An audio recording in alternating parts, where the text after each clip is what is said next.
ምሰራው ሕክምና ነው። ጤና ባለሙያ ነኝ። ብዙዎች ሊታውቁት ይችላላችሁ። ምንድነው ለመሰከር የቆምኩበት ምክንያት የሆነች ሕፃን ልጅ ድንገት በሞተር አደጋ ተጋጭታ ስትወድቅ በዚህ በሆስፒታል አምቡላንስ ነበር ወላይታ ክርስቲያን ሆስፒታል የወሰድኩት። ሌሎች ሰዎችም ነበሩ ከኔ ጋር። ድንገት ስንሄድ ያው ሊያጋጥም የተዘጋጀ ማአት ነገር ነበር። ያው በኢየሱስ ስም እያልን ያው መኪና ሁሉ በላያችን ላይ ሊወጣ ነበር። እግዚአብሔር አስመልጦ አድርሰን የሕፃኗ እግር በጣም ተሰባብሯል። ችንጋ አምጣ ተባልኩ። ችንጋ አመጣው። ችንጋ አምጥቼ የሕፃኗ እግር በድንጋይ ከተንጠላጠለ በኋላ ወዲያው የኔ ዋሽንት እንዳይወጣ ታገደ። በጣም የሚገርም ነው። ለማንም ያልነገርኩት ነው፣ ማልነገረውም ነው፣ ግን ለክርስቶስ ብቻ ነው የነገርኩት። ከዛ በኋላ ባለው እንትን እንግዲህ ውጣውረድ ውስጥ ታከም ይሉኛል። ከኔ ጋር ያሉ አልታከምም፣ ክርስቶስ ከኔ ጋር አለ እያልኩ 5 ቀን ሙሉ ቆየሁ። ጤና ባለሙያ ነኝ እኔም እንግዲህ ቆየሁ። ከዛ በ5 ቀን ውስጥ የጌታን ለውጥ አያለው እያልኩ ለብቻ እየተኛው በጣም ስቃዬን አይቼ መጣሁ። ከዛም ሕፃኗን ይዘን ስንመጣ እንደገና ቤትም አልተሻለልኝም።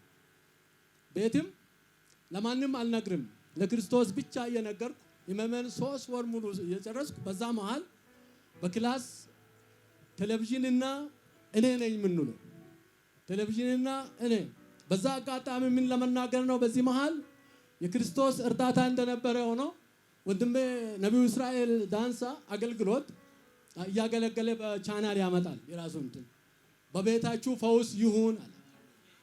እኔ ደግሞ እጄን ተቻረኩት፣ በእንትኑ ላይ ተጫንኩት፣ ፈውስ አለፈ።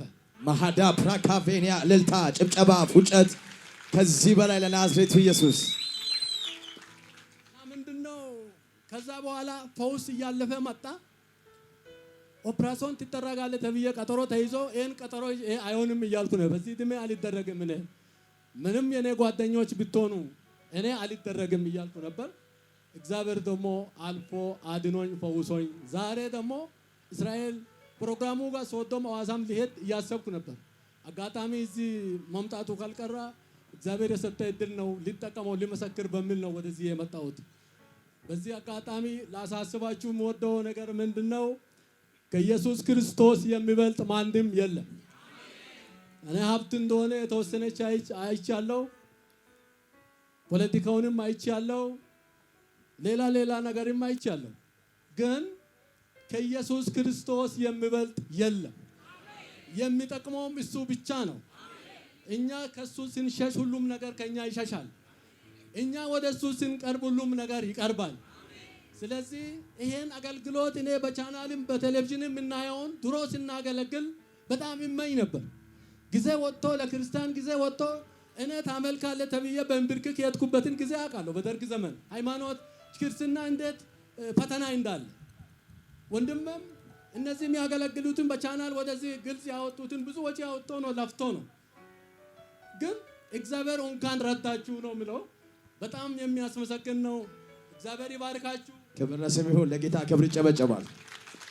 እርሶ በቤቶት ቁጭ ብለው ነው ፈውሶትን የተቀበሉት። ዛሬ የኢየሱስ ድንቅ ሥራ ዓለም አቀፍ ቤተክርስቲያን በሾኔ ሁለገብ ስታዲየም ላይ ክሩሴድ እያደረገች ስለሆነ ሊመሰክሩ መጥተዋል። በግሮት ሊመሰክሩ በዚህ ሜዳ ተገኝተዋል። ነገር ግን ፈውሶትን የተቀበሉት ቤቶት ቁጭ በማለት ጂሰስ ወንደርፉል ቲቪን በመመልከት ነውና አሁንም ጂሰስ ወንደርፉል ቲቪን ወርልድ ዋይድ የሚመለከቱ በተለያየ ዓለም ሀገራት በአልጋ ላይ ያሉ፣ በሆስፒታል ያሉ፣ በብዙ በሽታ የሚሰቃዩ ወንድሞች እህቶች አሉ። ለእርሶ ምናልባት የሚያስተላልፉት መልእክት ይኖራል ብዬ አስባለሁ።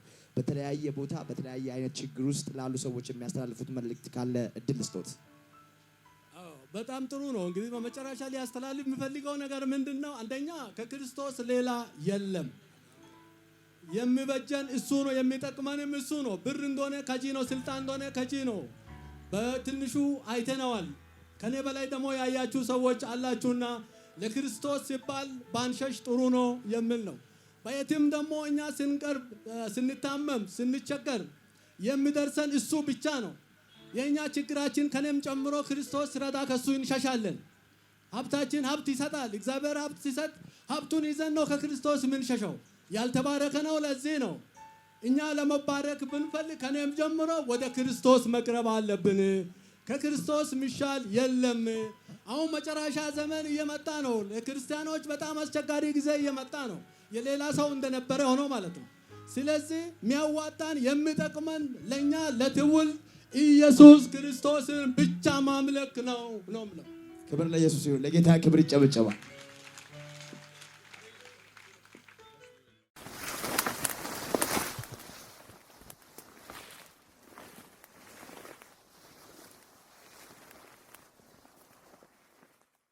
ሲነግረኝ እንደዚህ ያለኝ እቅም ነበር። እቅም ብቻ አይደለም አስቅም ነበር፣ እጠጣ ነበር፣ አስጠጣ ነበር፣ አጨስ ነበር። አጨስ ነበር ውስጥ ሲጋራ አጨስ ነበር፣ ሌላም ነገር አጨስ ነበር፣ ሐሺሽ አጨስ ነበር። ብቻ ህይወቴ ብኩን ነበር።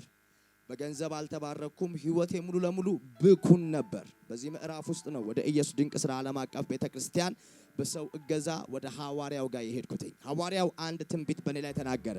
ለ5 ዓመታቶች ከተሰቃየህበት ከዚህ የሱስ ቀንበር እግዚአብሔር ነፃ ያወጣሃል። ባንተ ላይ የማየው መለኮታዊ የሆነ የአገልግሎት ጥሪ ነው። እግዚአብሔር በነቢያት መንፈስ ቀብቶሃል። ከዚህ ቀን ጀምሮ ሱስ ባንተ ላይ ስልጣን የለውም ብሎ በዘይት እጁን ጭኖ ጸለየልኝ። ከዛች ቀን ጀምሮ ለ5 ዓመታት ሙሉ መውጣት ካቃተኝ ከሱስ ቀንበር እግዚአብሔር በሐዋርያው ጸሎት ነፃ ሲያወጣኝ እንደተናገረው እንዳንደበቱ ቃል ሐዋርያው እግዚአብሔር በነቢያት ኦፊስ አይኖቼን ከፍቶ በገጠር በከተማ እየተዟዟርኩ እግዚአብሔርን እያገለገልኩ ይገኛለሁ ይላል። እባካችሁ ለጌታ ክብር አጨብጭቡ። የተናገረውን የሚፈጽም እግዚአብሔር በዚያ አለ።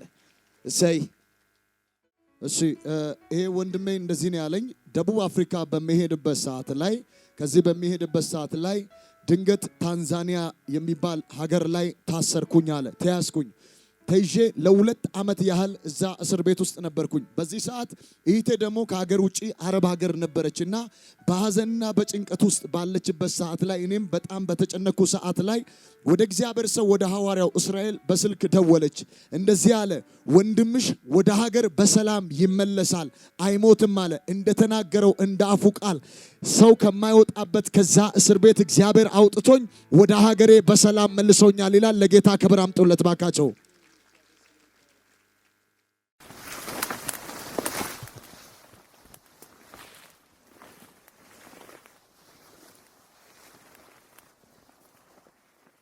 ሻሸመኔ ነበርኩኝ። እቅማለሁ፣ እጠጣለሁ።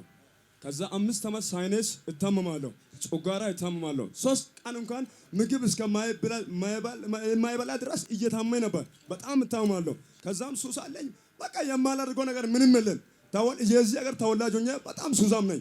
2016 አባቴ ሐዋሳ ላይ እያገለገለ ቻናሉን አያለሁ። ሐዋሳ ላይ አይቼ ቀጥታ ከሻሸመኔ ወደ አገሬ መጣሁ። አገሬ መጥቼ አርብ ማታ መጥቼ ቅዳሜ ሐሙስ ነጋ።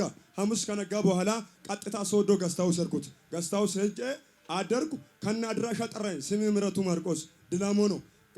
እሱ ብቻ አይደለም ታገለግላለህ። ከዛ ሊያሳጥርና የትናንት ኮተቴ ማንነት ህይወት ሁሉ ተራግፎ አሁን በልዩ ቆዳ እያገለገልኩ ነኝ። በልዩ ማለት እግዚአብሔርን እያገለገልኩ ነኝ። አባቴ ጸልዮልኝ ነው።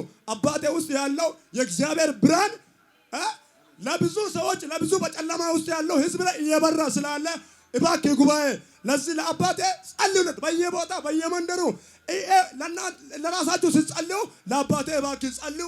እኔ ወጣት ለጋ ወጣቶኛ አደራ ስለ አባቴ እሰጣለሁ። ክብር ለኢየሱስ ይሁን። ምን ያህል ጊዜ ነበረ በሱስ ቀንበር ስር ላይ ነበርከው? 5 ዓመት 5 ዓመት ሙሉ ተሰቃይበት ከነበረ ከሱስ ቀንበር በሐዋርያው ጸሎት እግዚአብሔር ነፃ አውጥቶ ዛሬ እያገለገልክ ትገኛለህ። እያገለገልኩ ነኝ። ጉባኤ ለጌታ ክብር ይጨበጨባል። Say.